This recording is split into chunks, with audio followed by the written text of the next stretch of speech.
Hey, what's up, everybody? BDO44 coming at you with another video. All right, so I just made an entire video about these topics that I'm about to talk about and got distracted by something that took place in my apartment. And then I realized that I was never recording in the first place, so I guess it all worked out anyway. All right, so let's see if I can refocus here and congratulate Kenny Atkinson for getting the job with the Charlotte Hornets as their head coach. Obviously, he's an assistant coach with the Golden State Warriors, who are one game away from their fourth NBA championships in this era, and I think it's very safe to say this is a very good week for Kenny Atkinson. Clearly, we remember all that he was able to accomplish with the Brooklyn Nets. The success that he had with that young team, D'Angelo Russell making an all-star team on his watch. You just definitely see opportunities for him to get the most out of the Charlotte Hornets, who, of course, have a lot of young players in place, like, of course, PJ Washington, Book Knight, LaMelo Ball, obviously, Kai Jones, players like that who I believe will have a good run under him as coach. So I think this is a good hire. I did bring his name up in regards to the Los Angeles Lakers coaching search, and they just so happened to add him to the coaching candidacy. Gave him a look, decided to go in the direction of Darvin Ham, and I think that also parlayed him into an opportunity here with Mitch Kupchak, Michael Jordan, and of course the Charlotte Hornets. So I like the hire. I think they're going to be happy with Atkinson. I wouldn't say they're going to be NBA champions under him at this point, or nothing like that, but they have an opportunity to really develop the players that they have in place and take them to the next level, and I do like where they're headed. So that's what I want to say. Congratulations there. And also, Bradley Beal, segueing into our next thought. Bradley Beal is now requesting a trade, from what I understand. And with that comes a bit of... I'm a Laker fan, so I'm going to say this, and I'm going to mean it in a certain way. A bit of sadness. And the way I say a bit of sadness is because you understand that Bradley Beal has given his entire career to the Washington Wizards. He's had a very good tenure there. He's been able to develop himself into a very, very, very high level scorer. And you just understand that this probably comes about 3 or 4 years too late, if I'm being completely honest with you. Not to say that he can't salvage great seasons going forward as a player that's going to help a team win, because I think that's exactly what he's going to do. But for him to be this far into his career, knowing that he's given so much to the Washington Wizards and having it basically come to naught, it's just a waste. It's a waste of a lot of years of really good basketball. You could totally see where a guy like Bradley Beal, if he were given a different path, could have been an NBA champion several times, depending on the situation he finds himself in. He just really is going to be a help to wherever he finds himself. Now, of course, we're talking about teams that he could go to. The teams that I've heard rumored for Bradley Beal over the years are the Boston Celtics and the Miami Heat. I don't know if those two teams are still in the conversation. Obviously, with Boston, they have an established situation right now. In order to bring him in, I'd imagine they'd have to move on from one of those two players that they probably have no interest in moving on from. So I don't necessarily think that's where he will end up. But if things go terribly wrong over the next game or two in Boston, we've seen people get their heart broke and suddenly not feel so good about where they're at just because a couple things go wrong and they lose the championship. So I don't know if it's going to be that way. I don't have any inkling at all, but I do know that he and Jason Tatum, Bradley Beal and Jason Tatum, are good buddies and have been rumored to have wanted to play with one another for a long time. So now that Bradley Beal's requesting a trade, it does seem logical to think that he would want to team up with Jason Tatum in Boston as one of his options. But given the way things look right now, I don't think that's going to be where he ends up. The Miami Heat make a little more sense, even though the Miami Heat have a lot of different options they can go in terms of trying to bring in a star level, high upside scorer, which we know they definitely need. They got to a Game 7 in the Eastern Conference Finals, but ultimately just did not look good enough offensively to do anything against that Celtic defense. And they could use a guy. And there are a couple of guys at that shooting guard position who will be available this upcoming offseason. In fact, some very key guys, including Donovan Mitchell up for trade, possibly James Harden, depending on how things go in Philadelphia, because I know damn well I'm not paying him that money. If I'm tasked to do that, that's not happening. And there's a few other names as well. Dame Lillard may be on the trade block at some point. If things don't get better in Portland very soon, you might end up hearing his name as well. Obviously, you're going to consider If we didn't mention already, Donovan Mitchell. So it's a lot of players at that position uh, who may be on the move. Their very own Tyler Hero, for all I know, may be on a different team next year if they decide to bring in one of these guys like Bradley Beal or James Harden or Donovan Mitchell. So I think it would be a decent decision for the Miami Heat to upgrade their offense. I don't know if bringing in a third max contract or replacing one of those guys for Tyler Hero is actually the answer, but it is something that I think they're probably going to do. They're probably going to bring in a big-time shooting guard because one of those guys available. Zach LaVine was the other name that came to mind. I think he could be on the move as well. So keep an eye open for that. I think the Heat will probably land one of those guys. So that's really where I'm at, man. I think that at the end of the day, Bradley Beal has a lot of options he can end up on.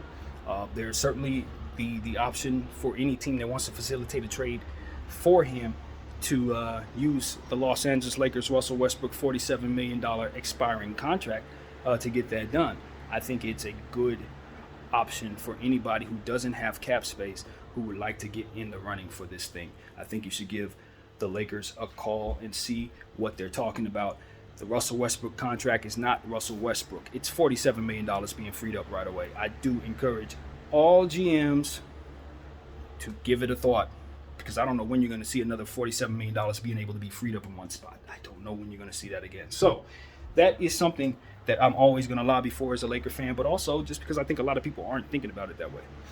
So, yes, we can help you facilitate any Bradley Beal trade, Washington. So that's what I got to say, man. That's pretty much where we're at. I wish everybody the best. Of course, Bradley Beal and Kenny Atkinson, the best and where they're headed. For all I know, they may be headed to the same spot. I don't think the Charlotte Hornets are looking at Bradley Beal, but they're as good a team as any to package a couple of players together and upgrade in any position they want to. I don't think it would be the worst idea, to be completely honest with you, to think like that. If you're Michael Jordan, maybe add a big piece to LaMelo Ball and try to see if you can get him to the second round or something like that sooner than he's supposed to be there.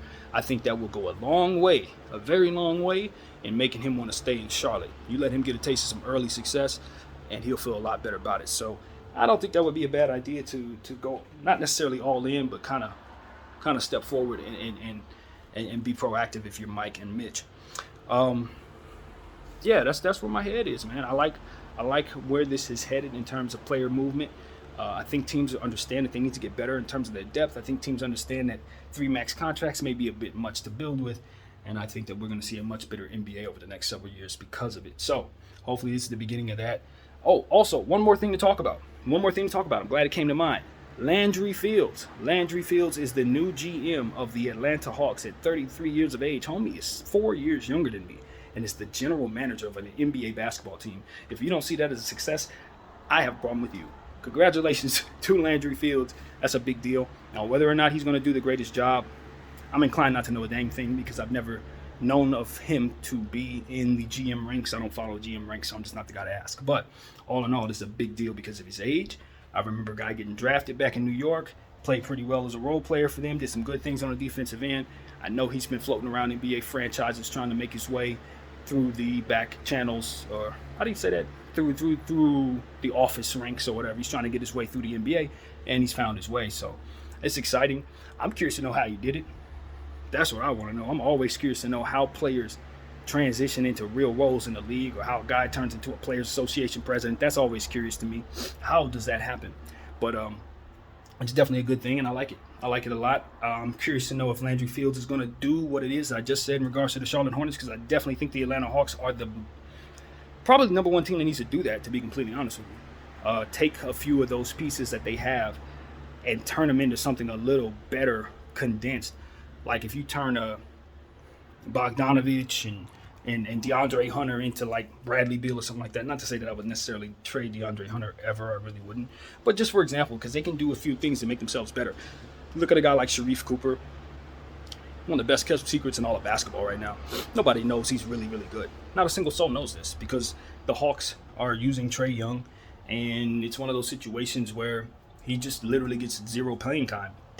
But I guarantee you, if he gets the playing time in the summer league, for which I know he will get, you'll see exactly what I'm telling everybody he is, which is a gifted performer, passer extraordinaire.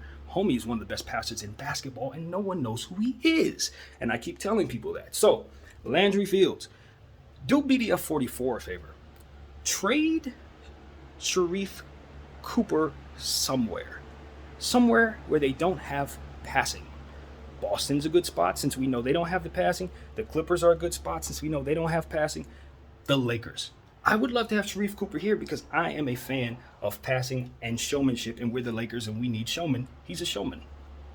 I'm telling you. I know. Somebody go look up his highlights. Just look at his highlights. Just look at them. All that needs to happen there is for him to get some playing time and for people not to overreact to whatever his negative aspects are, whether it be on the defensive end or shooting the ball. Because I don't think he can shoot, and I don't know if he's a defensive player at all. But when I did homework on Homeboy last year, yeah, he was the best passer in the draft. Like, literally. So, the fact that he got 0 minutes is not necessarily a testament to him not being good. It's a testament to the Hawks just being very, very deep. And they need to change that. Not necessarily change their depth, but just get some of those really good players on the back of that bench, like Sharife Cooper and Justin Johnson, and send them somewhere where they can actually be successful. That's all I'm asking. Literally, that's all I'm asking. Because even if you try to Jaylen Brown the situation, because you made Jaylen Brown, Celtics made him sit for like 2 years. Even if you Jaylen Brown the situation, you see no path for him to become who he's going to become with you. Why? Because Trae Young. Because literally Trae Young. So, yeah, Sharife Cooper's a point guard that needs ball in his hand so he can get it to other people to score. If he's not able to do that, then you're not going to get the most out of him. So, yeah, he doesn't belong on the back of that bench. In fact, I think he belongs somewhere in a regular rotation situation. And I think Landry Fields knows that. I'm pretty sure he knows that as the GM of the team. So I hope that they put him in a position to succeed and get him somewhere where he can actually facilitate the basketball. All right. So that's what I want to say. The Hawks are a great candidate for taking pieces and getting a little better. Maybe going after Zach LaVine and Bradley Beal. Chop up some of those good little pieces that they have that can really, really develop and send them to the Lakers. That is what I'm saying to you. All right. So that is what I got, man. I think that's everything. Although it may not be since stuff keeps popping up in my head. But all in all, that is what we got. BDF 44, I thank you all for watching.